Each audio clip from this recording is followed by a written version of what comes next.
Hello friends, नमस्कार। हमारे YouTube channel GK classes में आप सभी का स्वागत है। और मैं आपके लिए लेकर आया हूँ ये न्यूज़ है दोस्तों। ये न्यूज़ किससे रिलेटेड है? ये है महाराजा सूरजमल ब्रज विश्वविद्यालय भरतपुर से रिलेटेड है। तो महाराजा सूरजमल ब्रज विश्वविद्यालय के द्वारा रिक्वायरमेंट जो है वो निकाली गई है। दो प्रकार की रिक्वायरमेंट निकाली गई है। एक जो रिक्वायरमेंट है दोस्तों वो है 8 मई 2023 की। दूसरी जो रिक्वायरमेंट है जो आगे बताऊंगा वो है 9 मई 2023 की। तो पहली जो रिक्वायरमेंट है वो है नॉन टीचिंग स्टाफ के लिए यानी अशैक्षणिक पदों के लिए, और दूसरी जो रिक्वायरमेंट है वो है टीचिंग स्टाफ के लिए यानी शैक्षणिक पदों के लिए। ठीक है। तो सबसे पहले अपन बात करते हैं दोस्तों अशैक्षणिक पदों के लिए। ये जो विज्ञापन जारी किया है भरतपुर विश्वविद्यालय के द्वारा, उससे रिलेटेड पहले अपन बात करते हैं। तो दोस्तों जो नॉन टीचिंग स्टाफ है, अशैक्षणिक जो पद हैं, इन पदों के लिए ऑनलाइन आवेदन पत्र आपको भरने पड़ेंगे। ऑनलाइन आवेदन पत्र, और आवेदन पत्र जो प्रारंभ होने की दिनांक है वो है 15/5/2023।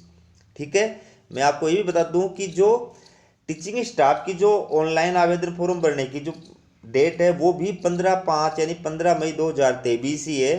ठीक है। तो 15 मई 2023 से आप महाराजा भरत सूरजमल ब्रज यूनिवर्सिटी भरतपुर के लिए teaching staff plus non teaching staff के लिए अगर आप योग्य हैं तो फॉर्म अप्लाई कर सकते हैं। ठीक है। और ऑनलाइन आवेदन की जो अंतिम तिथि है वो है दोस्तों 15 जून 2023।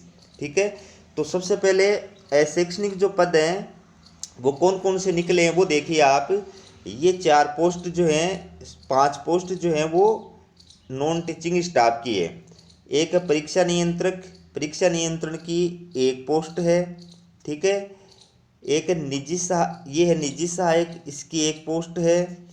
और ये स्टेनोग्राफर है, इसकी 3 पोस्ट हैं। ये कनिष्ठ सहायक है, इसकी 10 पोस्ट हैं। और ये चतुर्थ श्रेणी कर्मचारी है, इसकी 10 पोस्ट है। तो इस प्रकार से नॉन टीचिंग स्टाफ की टोटल जो पोस्ट है दोस्तों वो हो गई 25। ठीक है। आपको ऑनलाइन अप्लाई करना है, और ऑनलाइन अप्लाई करने के बाद में ऑनलाइन जो फॉर्म है उसकी जो हार्ड कॉपी है, उस हार्ड कॉपी के साथ में जो डॉक्यूमेंट्स हैं वो अटैच करके साथ लगा करके और आपको महाराजा सूरजमल ब्रज विश्वविद्यालय भरतपुर को या तो चाहे बाई हैंड आप जो है जमा करा सकते हैं या चाहे आप डाक द्वारा भेज सकते हैं। तो जिस लिफाफे में आप पे करेंगे उस लिफाफे के ऊपर ये जरूर लिखा हुआ होना चाहिए कि application for the post of, यानी उस पद का नाम जिस पद के लिए आपने अप्लाई किया है वो जरूर लिखा हुआ होना चाहिए। ठीक है। ताकि उनको ढूंढने में दिक्कत नहीं हो, प्लस ये नियम निर्देश भी इसके अंदर दिया हुआ है। ठीक है। इसके बाद में अपन बात कर लेते हैं इसके अंदर कि आयु सीमा जो है उसमें कुछ अभ्यर्थियों को छूट भी दी गई है। आयु सीमा के अंदर छूट भी दी गई है।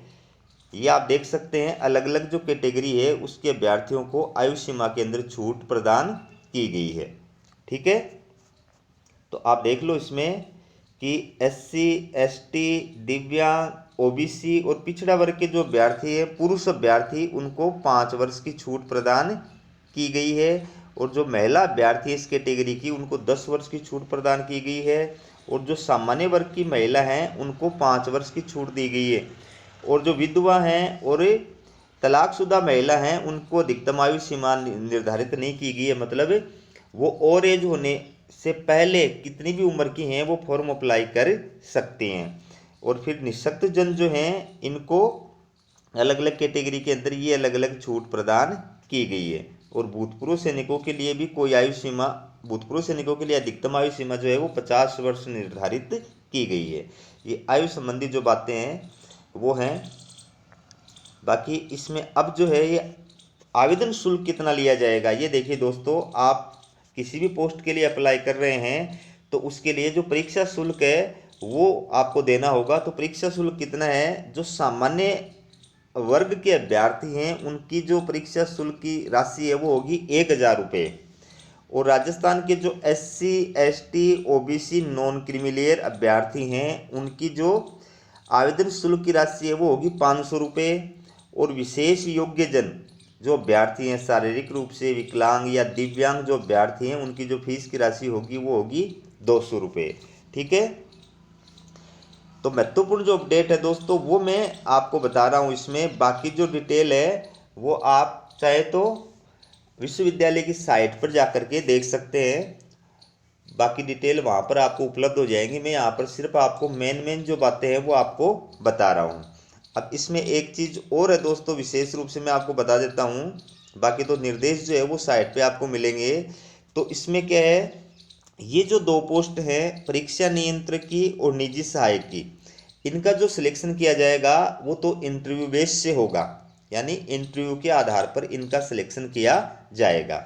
और बाकी ये जो 3 पोस्ट बच गई, स्टेनोग्राफर, कनिष्ठ सहायक और चतुर्थ श्रेणी कर्मचारी, इनका जो सिलेक्शन होगा वो लिखित परीक्षा के आधार पर होगा।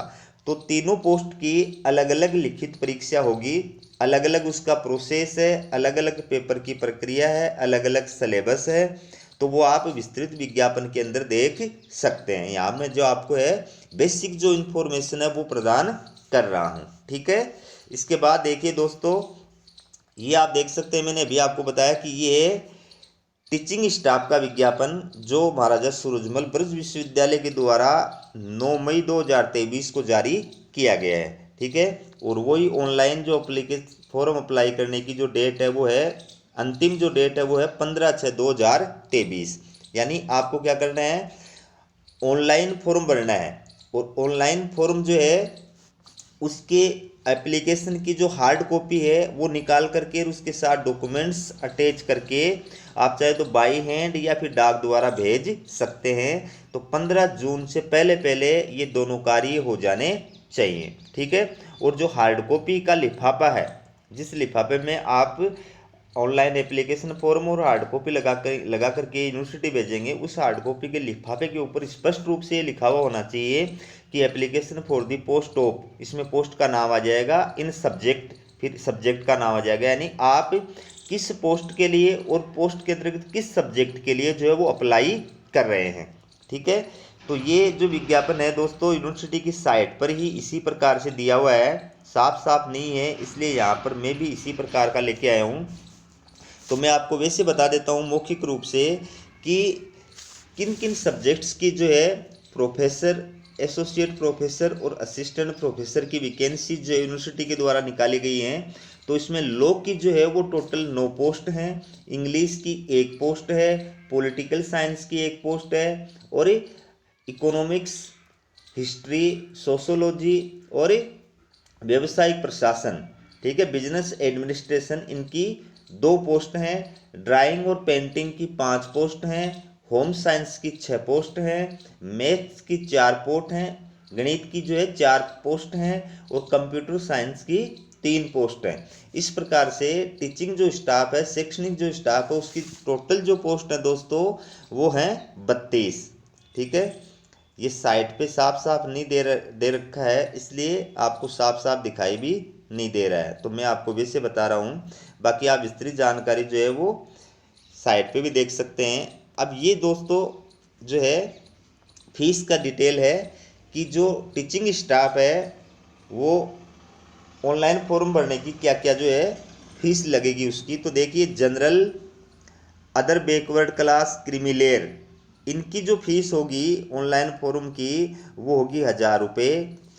SC ST OBC non creamy layer, ठीक है, ये राजस्थान के निवासी, इनकी जो फीस होगी वो होगी 500 रुपये। और स्पेशली एबल्ड पर्सन जो है, मतलब विकलांग है, दिव्यांग है, इनकी जो फीस होगी ऑनलाइन फॉर्म भरने की वो होगी 200 रुपये। ठीक है, इसके बाद देखिए दोस्तों, ये है सारणी कि आपका जो सिलेक्शन होगा वो स्कोर बोर्ड के आधार पे किया जाएगा। तो अलग अलग जो है आपका एकेडमिक रिकॉर्ड है उसके आधार पे आपको स्कोर दिए जाएंगे, और फिर उन स्कोर्स की मेरिट बना करके आपका प्रोफेसर, एसोसिएट प्रोफेसर या असिस्टेंट प्रोफेसर के लिए चयन किया जाएगा। ठीक है, तो दोस्तों आप देख सकते हैं कि ये है स्कोर बोर्ड। इसमें ग्रेजुएशन जो लेवल है, ग्रेजुएशन के अंदर अगर आपके 80% या इससे ज़्यादा मार्क्स आए हुए हैं तो आपको कितने अंक मिलेंगे? 15 अंक मिलेंगे। 60% से ऊपर और 80% से नीचे हैं तो आपको 13 अंक मिलेंगे। 55% से ऊपर और 60% से नीचे हैं तो आपको 10 नंबर दिए जाएंगे। और 45% से ऊपर और 55% से नीचे अगर आपके आए हुए हैं ग्रेजुएशन के अंदर, स्नातक के अंदर, तो आपको 5 नंबर दिए जाएंगे। फिर देखिए पोस्ट ग्रेजुएशन यानी पीजी के अंदर, पीजी में अगर आपके 80% से ऊपर आए हुए हैं तो आपको 25 नंबर मिलेंगे। ठीक है, 60% से ऊपर और 80% से नीचे हैं तो आपको 23 नंबर दिए जाएंगे। और 55%, ठीक है, और 60% से नीचे अगर आपके हैं, 55 से ऊपर और 60% से नीचे आपके हैं तो आपको 20 नंबर दिए जाएंगे। एमफिल में 60% से ऊपर अगर आपके हैं तो आपको 7 नंबर प्रदान किए जाएंगे। और ये अगर आपके 55% से ऊपर और 60% से नीचे हैं तो 5 नंबर प्रदान किए जाएंगे। तो ये एकेडमिक रिकॉर्ड के अलग अलग जो है वो इस नंबर आपको प्रदान किए जाएंगे और इन नंबरों के आधार पे फिर मेरिट बनाई जाएगी। पीएचडी अगर आपने कर रखी है तो पीएचडी के आपको 30 नंबर दिए जाएंगे। नेट विथ जेआरएफ है तो 7 नंबर होंगे। अकेली आपने नेट कर रखी है तो 5 नंबर दिए जाएंगे। स्लेट या सेट कर रखी है स्टेट लेवल की जो एग्ज़ाम है तो आपको 3 नंबर दिए जाएंगे। और आपका कोई रिसर्च पेपर पब्लिश्ड हुआ है, ठीक है, तो अधिकतम आपको 10 नंबर दिए जाएंगे। एक रिसर्च पेपर के 2 नंबर दिए जाएंगे। अधिकतम 5 जो है रिसर्च पेपर मान्य होंगे। तो इस प्रकार से अधिकतम रिसर्च पेपर के आपके 10 नंबर दिए जा सकते हैं। फिर ये जो है ये है टीचिंग एक्सपीरियंस की। टीचिंग एक्सपीरियंस जो है दोस्तों इसके आपको अधिकतम 10 नंबर दिए जाएंगे। यानी एक जो साल का टीचिंग एक्सपीरियंस है कॉलेज में या पोस्ट ग्रेजुएशन का एक्सपीरियंस जो है उसके 2 नंबर दिए जाएंगे। अधिकतम 5 साल का एक्सपीरियंस जो है वो काउंट किया जाएगा। ये अवार्ड्स के अलग से दिए जाएंगे। इसमें नेशनल इंटरनेशनल अगर आपको अवार्ड्स मिला हुआ है तो आपको 3 नंबर दिए जाएंगे। ठीक है, तो इस प्रकार से टोटल जो है स्कोर बोर्ड बनेगा और स्कोर बोर्ड के आधार पे आपकी मेरिट बनेगी और फिर मेरिट बेस के ऊपर आपका सिलेक्शन किया जाएगा, जैसे कि विद्या संबल योजना के तहत किया जाता है। विद्या संबल योजना के अंदर जो कॉलेजों के अंदर नियुक्ति प्रदान की जाती है वो भी अभ्यर्थियों की इस प्रकार के स्कोर बोर्ड के आधार पे ही की जाती है। ठीक है, ये जो है वेतन देखिए कि परीक्षा नियंत्रक को जो है मासिक वेतन मिलेगा 49,700। निजी सहायक को मासिक वेतन मिलेगा 26,500। स्टेनोग्राफर जो है इसको मासिक वेतन मिलेगा 23,700। कनिष्ठ सहायक का मासिक वेतन होगा 14,600 और चतुर्थ श्रेणी कर्मचारी का मासिक वेतन होगा 12,400। ठीक है दोस्तों, तो दोस्तों ये जो है ये पूरी डिटेल है। मैंने बेसिक जो बातें हैं वो आपको बताई हैं। बाकी आप विस्तार से अगर जानना चाहते हैं तो आपको यूनिवर्सिटी की साइट पे जाना पड़ेगा और साइट पे जाकर के विस्तृत जो आवेदन पत्र है वो आपको डाउनलोड करना पड़ेगा। ठीक है, तो ये थी महाराजा सूरजमल ब्रज विश्वविद्यालय के द्वारा जो टीचिंग और नॉन टीचिंग स्टाफ के लिए रिक्वायरमेंट जारी की गई है उससे रिलेटेड अपडेट। तो दोस्तों वीडियो कैसा लगा कमेंट करके ज़रूर बताएं और आप जो भी अपडेट प्राप्त करना चाहते हैं उसके लिए हमारे चैनल को सब्सक्राइब कीजिए ताकि जो भी अपडेट हो वो आपके पास में आ सके, चाहे वो कर्मचारी चयन बोर्ड से रिलेटेड हो, चाहे वो आरपीएससी से रिलेटेड हो या चाहे किसी भी प्रकार की यूनिवर्सिटी के द्वारा रिक्वायरमेंट से रिलेटेड हो। सभी अपडेट आपके पास में समय पे आ जाएंगे अगर आप हमारे चैनल को सब्सक्राइब कर देंगे। और वीडियो को लाइक ज़रूर कर दो। हमारा वीडियो देखने के लिए बहुत बहुत धन्यवाद।